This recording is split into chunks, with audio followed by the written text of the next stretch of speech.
Welcome back, everybody, to Mighty Habits. I'm Stephen. Hey, Stephen. And as always, I'm joined by our expert, Mary. Always a pleasure to be here. So today, we are going to dive deep into something really fascinating. Okay, great. We're looking at Buddha's Brain. Buddha's Brain, yeah. By Rick Hanson. The classic. And it's all about how neuroscience and mindfulness kind of intersect. Yeah. So, we're not necessarily trying to turn you into a Zen master. Right. Although, who knows, maybe that'll be a bonus. Maybe. But it's really about understanding how our brains are wired. For sure. And using that to cultivate happiness, love, and wisdom in our own lives. Yeah, I love how this book blends ancient wisdom with modern scientific insights. It shows us that we can really train our brains for greater well-being. So let's talk about some of the big ideas here. Okay, sure. One of the first things that comes up is this idea of negativity bias. Right. Which basically means that our brains are wired to pay more attention to negative experiences than positive ones. Yeah, I mean, our brains have evolved to be expert worrywarts, right? Right, always scanning for those threats and dangers. Exactly. And that's why Buddha's Brain offers these practical strategies for overcoming this negativity bias, one of the most powerful tools being mindfulness. Okay, so when you say mindfulness, you mean we're not suppressing the negative thoughts. Not at all. But we're becoming aware of them and then choosing how we respond. Precisely. Mindfulness allows us to create that space between our thoughts and our reactions, and that's where we get the power to choose a more positive and skillful response. That is so interesting because it suggests that we're not just, at the mercy of our emotions. We can shape them. Absolutely. And that brings us to another key concept from the book. Okay. Neuroplasticity. This refers to the brain's incredible ability to change and adapt throughout our lives. So are you saying even if we've been stuck in these negative patterns, it's never too late to rewire our brains? Absolutely. It's never too late for greater happiness and well-being. Just like we can upgrade our operating system. Exactly. Buddha's Brain gives us the tools to become our own brain architects. Oh, I like that. Shaping our neural pathways for greater resilience, compassion, and joy. So we've got negativity bias mindfulness as the antidote. Yeah. And this amazing ability of our brains to change. Yeah. What else should we know? Well, the book also emphasizes the importance of cultivating specific brain states. Okay. Like gratitude, compassion, and love. Yeah. It's not just about, feeling good in the moment. It's about intentionally developing these positive qualities. Right. So they become ingrained in our neural circuitry. So we're building mental muscles for happiness. You got it. Instead of just hoping to kind of stumble upon those good feelings, we're actively creating the conditions for them to flourish. Exactly. And the book offers specific practices. Okay, like what? Things like keeping a gratitude journal, practicing loving kindness meditation, or even just taking a moment to appreciate the beauty around us. I'm wondering, though, if we're talking about actually changing our brains, does that take a lot of willpower? Well, it does require effort. Yeah. But it's not about forcing ourselves into some rigid practice. Okay. It's more about integrating small, mindful moments into our daily lives. The book offers a variety of practices, from simple to more advanced, so you can find what works best for you. So it's more about consistency than intensity. Exactly. It's like building any new habit.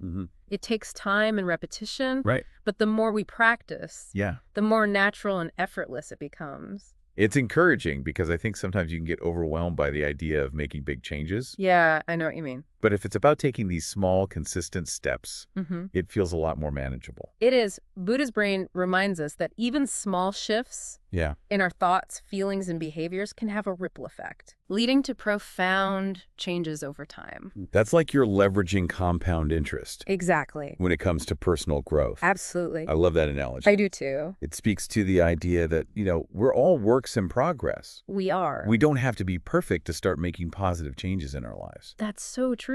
This isn't about achieving some kind of perfect state of enlightenment or anything. Right. It's about embracing the journey of growth and transformation. Yeah. And understanding that we all have the capacity to cultivate greater happiness, love, and wisdom within ourselves. Mary, this has been so insightful. Oh, thanks, Stephen. I'm feeling really inspired to start applying some of these ideas to my own life. I love that. As we're talking about this, I'm thinking about how much of our daily experience is actually shaped by unconscious habits. Oh, that's a really good point. Yeah.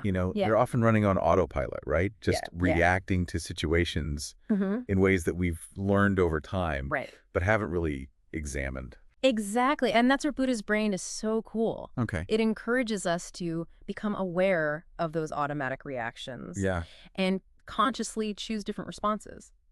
So it's not just about changing our thoughts. Right. It's about changing our habits. It is. Yeah. The book talks about how we can use mindfulness to interrupt those habitual patterns and create new neural pathways that support our well-being. Okay. So give me an example. Okay, so instead of like mindlessly reaching for that bag of chips when you're stressed, you could take a moment to pause, notice the urge, and then choose a different response. So that pause is crucial. It is. It gives us that space to make a conscious choice. Okay, I'm starting to get this, but what about those really ingrained habits? The ones that feel almost impossible to break. Right. Does Buddha's brain offer any hope for those? It does. It emphasizes the incredible power of neuroplasticity. Okay. The brain's ability to change and adapt throughout our lives. So like our brains are constantly being sculpted by our experiences. Exactly. And we can influence that. We can. So you're telling me that even if I've been biting my nails for years,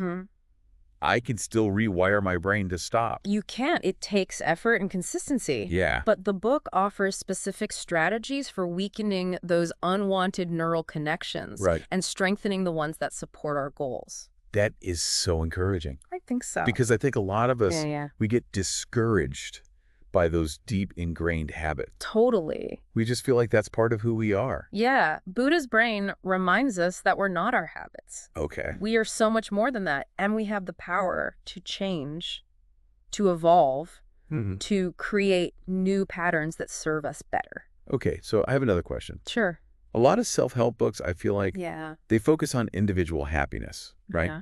Achieving our own goals, our own aspirations. Right. Does Buddha's brain address the bigger picture, It does. like our relationships with others and the world around us? Absolutely. The book emphasizes the interconnectedness of all beings. Okay. And how cultivating qualities like compassion and loving kindness can actually create a more harmonious and supportive world. So it's not just about me. Right. It's about recognizing that my actions, my thoughts, they have an impact on others. Exactly. That's such an important point, especially today. Yeah. Where it feels like we're so disconnected from each other. Buddha's brain offers a way to bridge that gap. It does. To cultivate a sense of shared humanity. Right. And to understand that my happiness is connected with the happiness of others. Yes. So by training my own mind for greater well-being, I'm actually contributing to a more compassionate and loving world. Exactly. It's like a ripple effect, Wow. When we cultivate positivity and kindness within ourselves, it naturally extends outwards. It's like we're all part of this interconnected web. And our thoughts and our actions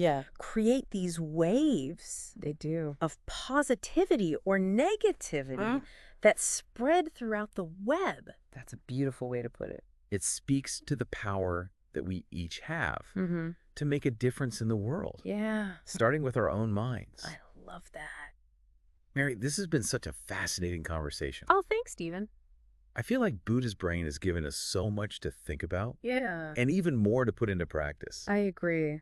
So to all of our listeners out there, Yeah. we encourage you to dive into the world of Buddha's brain. Yeah. Explore these ideas. Experiment with the practices. Yeah. And discover the incredible potential that lies within your own mind. Absolutely. What are some of the key takeaways that resonated with you? Yeah.